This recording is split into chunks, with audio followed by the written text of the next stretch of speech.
Good morning, everybody. I'm Tim O'Brien. I'm the senior executive editor of Bloomberg Opinion, the commentary arm of Bloomberg News. And we have a trade war, courtesy of Donald Trump and his White House advisors.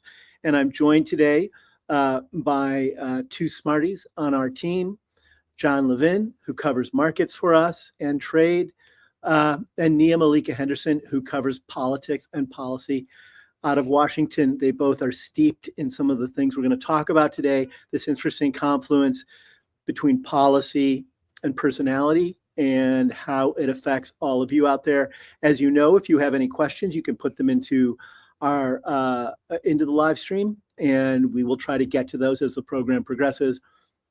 So let's get started. John, oftentimes, big policy issues the shades come down over people's eyes. It can be one of those things that maybe in the back of their minds they know is important, but the particulars seem boring or wonky, and the issues sometimes seem unreachable. But one of the interesting things about a trade war that's been sparked by Donald Trump threatening to impose tariffs on both Mexico and Canada, and actively imposing a meaningful but not yet nuclear tariff on China, is that it does affect real people and average people in real ways, in their pocketbooks and on their store shelves. So talk a little bit in that way about why we should care that a trade war is afoot. Sure. So I think, when you really try to understand what the tariff apologists are after, I think there are some true believers out there who think that they can use tariffs and bring about some sort of industrial renaissance back at home. But it's important to clarify that those are long-term goals. And to be clear, they're not long-term goals that I believe tariffs will get us to, but they are long-term goals. I think anybody who is being intellectually honest about it would say that in the short term, this alchemy to get to this, this idea that some people in the Trump camp are sort of angling for, it's going to cause some short-term pain. And it can play out in a number of ways. It truly is alchemy, and anybody who tells you they know exactly how it would play out is fibbing to you. But, the potential outcomes include inflation, maybe a little bit of inflation, maybe a bit more, depending on how the policies are designed and rolled out.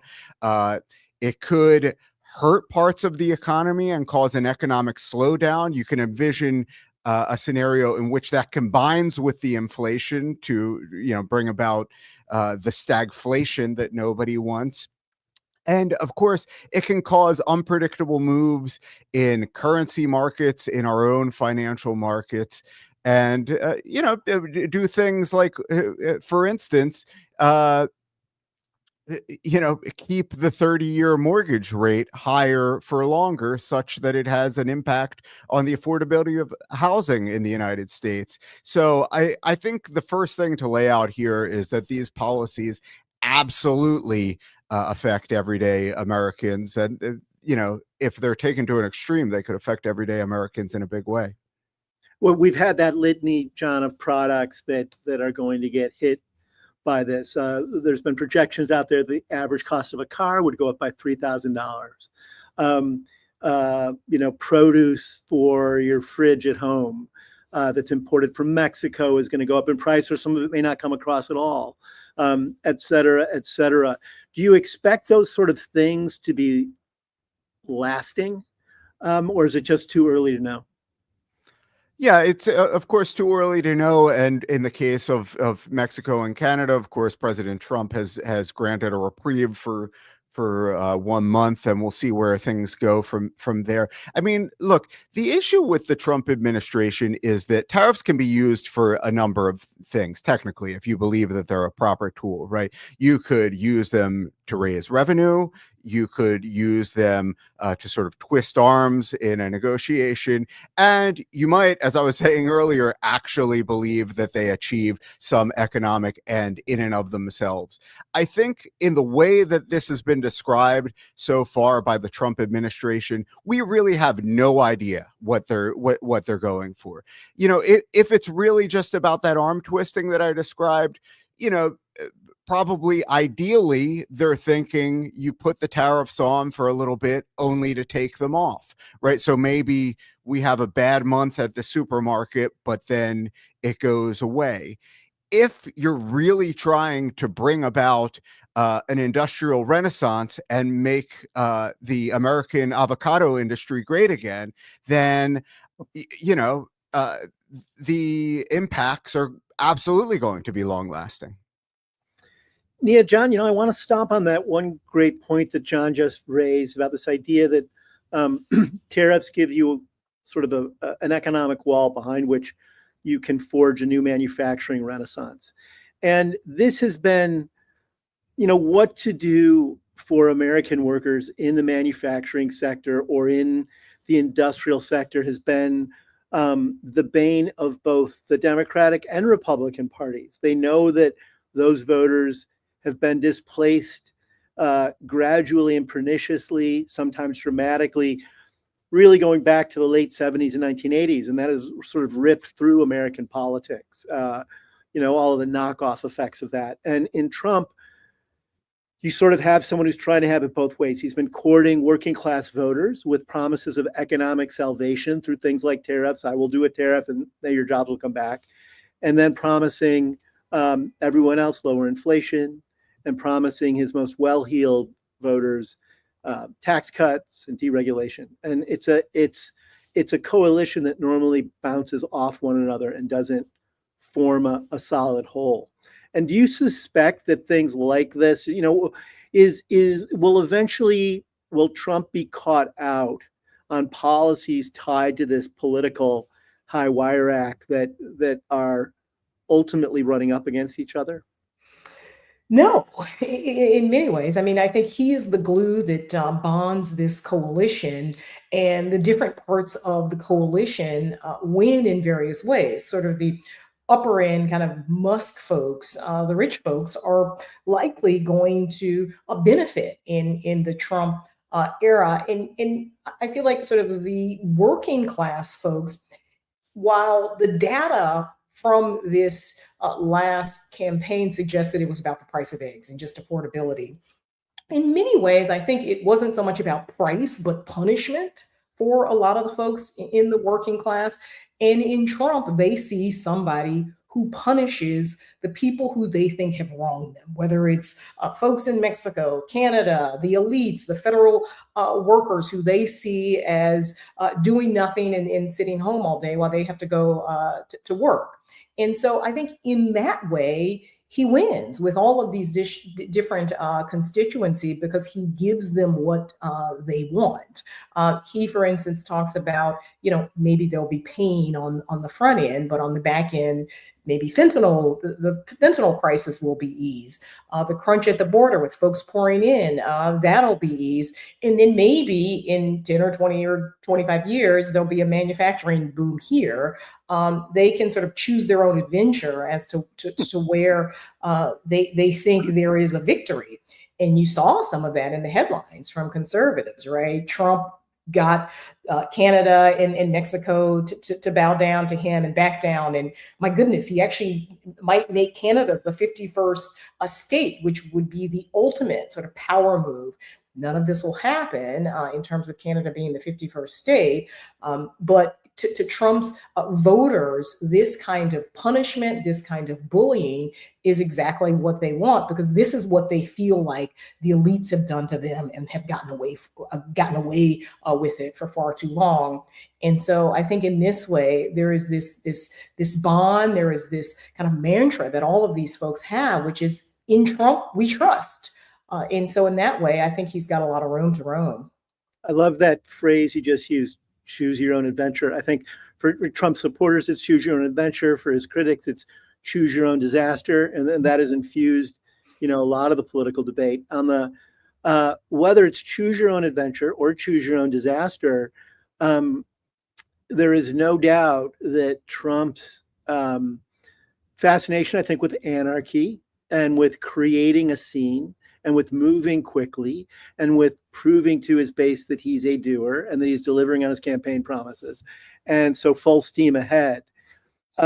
Personalizes this trade policy in a way that seems unusual to me, certainly, relative to prior administrations in terms of how you communicate and roll out a policy, but also very specific to Trump's own personality. And I wondered what your thoughts are on that. No, I mean, I think that's right. I mean, Trump is always telling a story. I think it's a story he believes about himself, right? That there are winners and losers. There are people who try to make you feel like a sucker, and those are the people we should go after. You know, we talk about Trump as the kid sort of with his nose pressed against the glass, looking, in on the elites who he thinks treated him like an outsider. And so I think it's a very easy narrative to share in so many ways with his most ardent supporters. And then the sort of unique thing that he has this go round that he didn't have last go round is Elon Musk as his muscle, somebody who also, even though he's the world's richest man, kind of channels some of the id and the values of the working class. They see him as a wrecking ball, as somebody who will stick it to the elites. And he is running obviously roughshod over the bureaucracy and the federal government at this point. But there is a real sort of mind meld in a way that I mean, I certainly haven't seen this in my lifetime, this kind of attachment. I mean, we sort of use the word cult at times that his followers have with Trump. And now they have this sort of conservative chattering class that will back them, that will block and tackle for him if it comes down to having to basically strike fear in the hearts of anybody who will challenge them. So it's a very unique and, some might say scary time in terms of the power that he's been able to amass over these last many years. I mean, it's been a long time coming. He's obviously playing on decades and decades of feelings among working class Americans, really of all races, who just feel left out of the process and taken advantage of. You mentioned Musk and muscle there, and I realized if you combine the words, you have muscle, and then you sound like Popeye. But we'll save that for another day. John, the idea of Trump acting unilaterally around tariffs, it is something that the executive branch has a lot of latitude around, and they are also invoking time-worn legal statutes to justify how much latitude Trump has to act in whatever fashion he wants to around tariffs. Talk a little bit about that, and then let's segue into talking about China as the big target on his radar. Right, sure. In the executive order, the Trump administration invoked the IEEFA, and so yeah, I see that as pretty untested, for these ends, and so, I think that's part of the reason there's been so much confusion about what Trump is actually trying to achieve here. We sort of have this idea that Trump believes in tariffs in and of themselves, but in order to make the legal argument work, he seems to have really focused on the drug war piece, which is sort of outside of my knitting. But so you had this confluence of events that really sort of sequentially made no sense to me. You had Trump launching these broadsides against Canada and Mexico, really our best friends and neighbors in trade, and at the same time going after China. And if I can just sort of take the China question on right now, I think what brings together a lot of interests in economic policy circles is this idea that the United States has a trade problem with China. I think a lot of people across the sort of political spectrum would acknowledge that there is a fundamental problem with the trade relationship with China, that it's running these egregious trade surpluses with the world, that it does not play fairly, and that it steals intellectual property. And so you could see a world in which Trump could actually rally a coalition to do something meaningful against China. But the very first thing that I would do if I wanted to confront China is I would sort of rally my friends and allies. I would get everybody on my side. And the exact worst way to do that, in my opinion, is to go around acting like a neighborhood bully and tear up the free trade agreement that went into effect in 2020 and was effectively Trump's baby, the A free trade USMCA. agreement with Mexico and Canada. Exactly. Yeah. The USMCA, which has been sort of the underpinning of these three economies for the past 30 years. In a previous iteration, it was NAFTA. But 5 years ago, everybody got together, they broke bread, and they signed this new deal, the USMCA, and Trump hailed it as the greatest, most fair trade agreement that had ever been done. And so to break our to undermine the trust of our friends and neighbors in this way is no starting point for a major confrontation with China. Not at all. And then obviously Europe looms on the horizon. He's also threatened to go after European countries. He hasn't been specific about that, but if in the world we're in right now, with a hot war in Ukraine, a brutal conflict in the Middle East, and the possibility of military confrontations with China over Taiwan, you would think that you would be holding your friends close. And in this world, it's the two countries that border you, and then one of your democratic and capitalist allies in Western Europe as a bloc, the EU. And yet he's not doing that. And do you have a thought about why it's indiscriminate, John, in terms of from a purely ends justifying the means point of view, or does it feel utterly random to you? It truly does feel utterly random to me. I mean, my only thought, and I would probably turn it back to you two, is perhaps it is primarily about politics and perception. But I think one argument that could be made is Trump kind of played this game in his first term, and the consequences weren't that bad, right? He sort of threatened the tariff increases were relatively modest too. And exactly. He never went after intellectual property.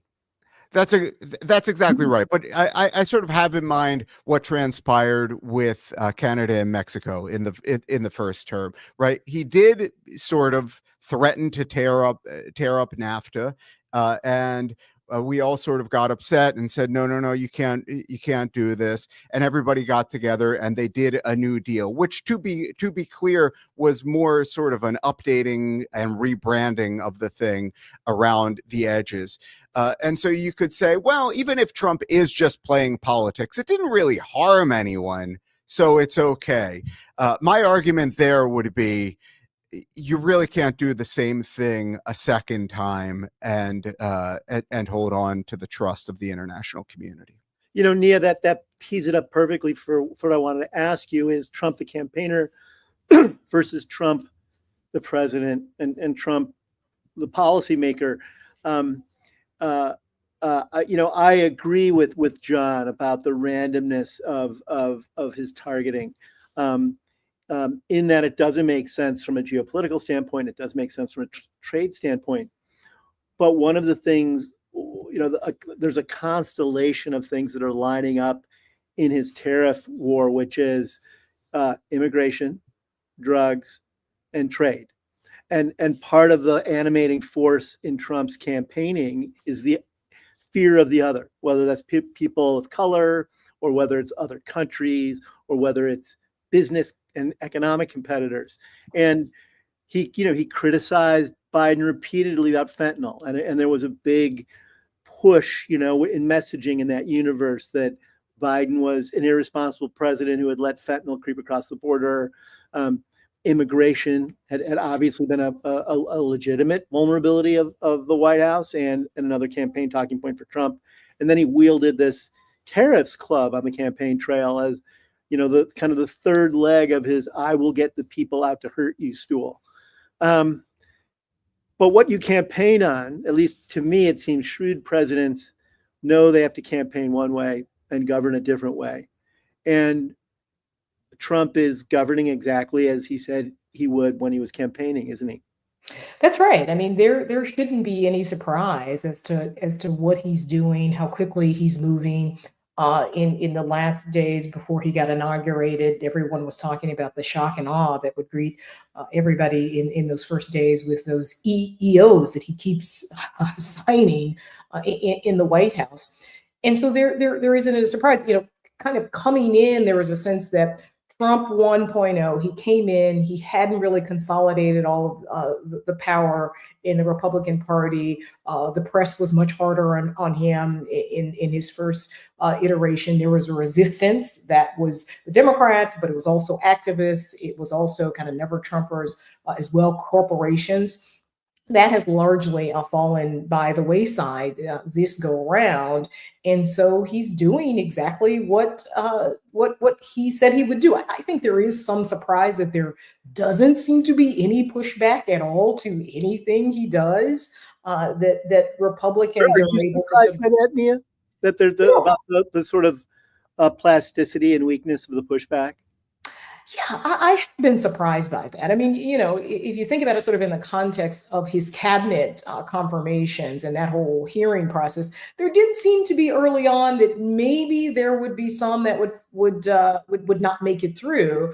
But then, quite frankly, Donald Trump started to twist arms. He started to talk about a mandate.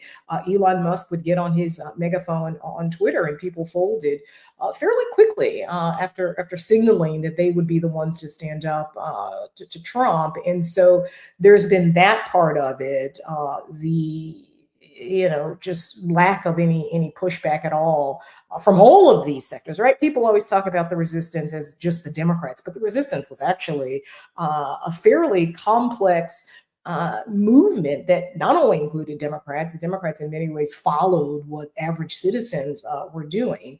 And so But that also, has classic conservative Republicans were part of that coalition too. exactly. Yeah. And those folks are not either not in Congress or they've just folded behind Donald Trump. So that I think aspect of his first days has been a surprise. We'll see going forward, right? There's obviously a legislative agenda that he has. There are tight margins, particularly in the House. Democrats are trying to make those tighter for much longer with some moves in New York. But it has been a shock and awe.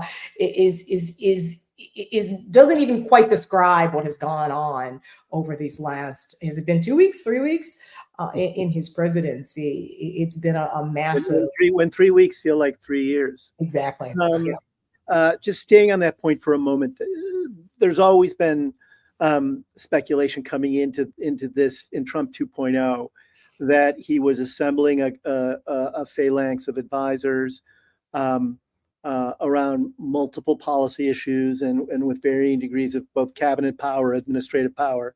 And it would be a very different administration from Trump 1.0. It would be run as a more tightly guided ship, and that Trump would listen to these advisors because they were loyalists. And when it comes to this trade agreement, there's been a lot of speculation about, is there a ghost in the machine, however, whispering in Trump's ear?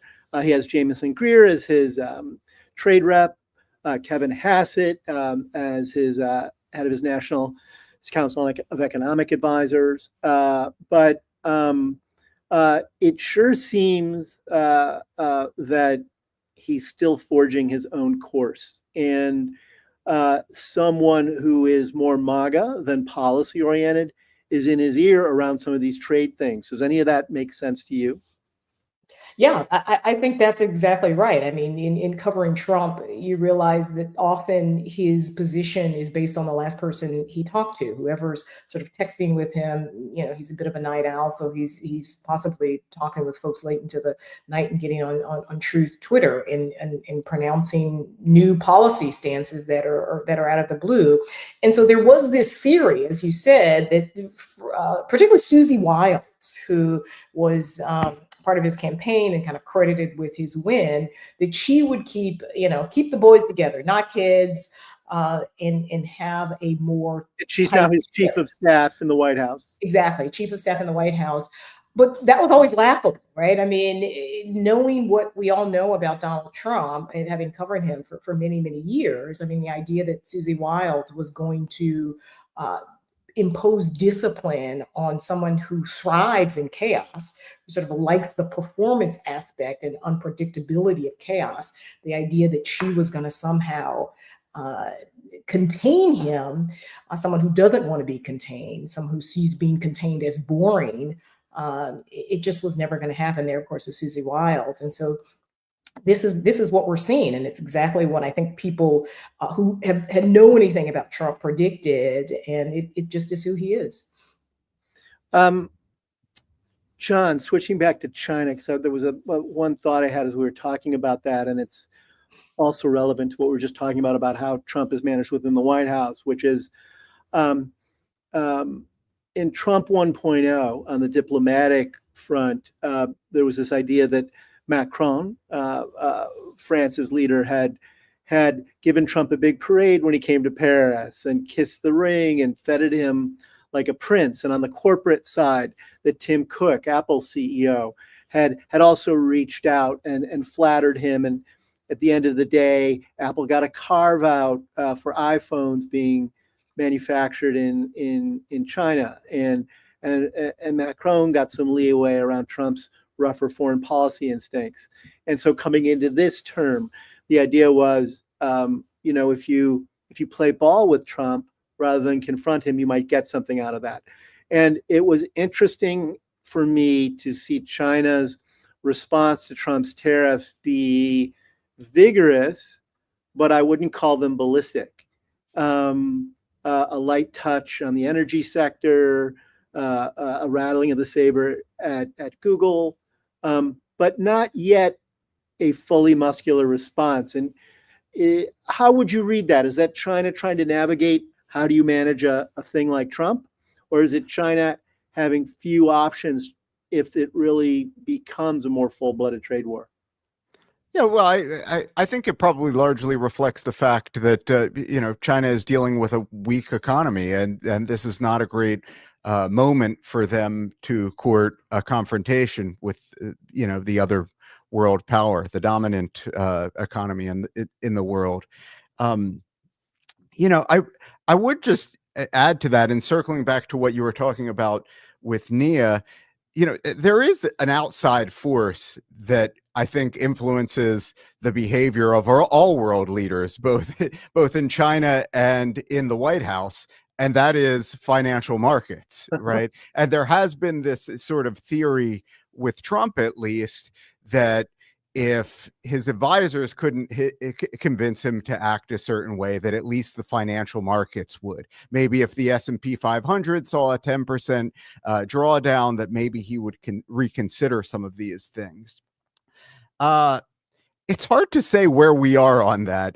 I was a little concerned over the weekend when he put on Truth Social that some of these policies may lead to some near-term pain, because he seemed to be acknowledging that maybe he was okay with that. And I don't think that I had seen him suggest any such thing in the past.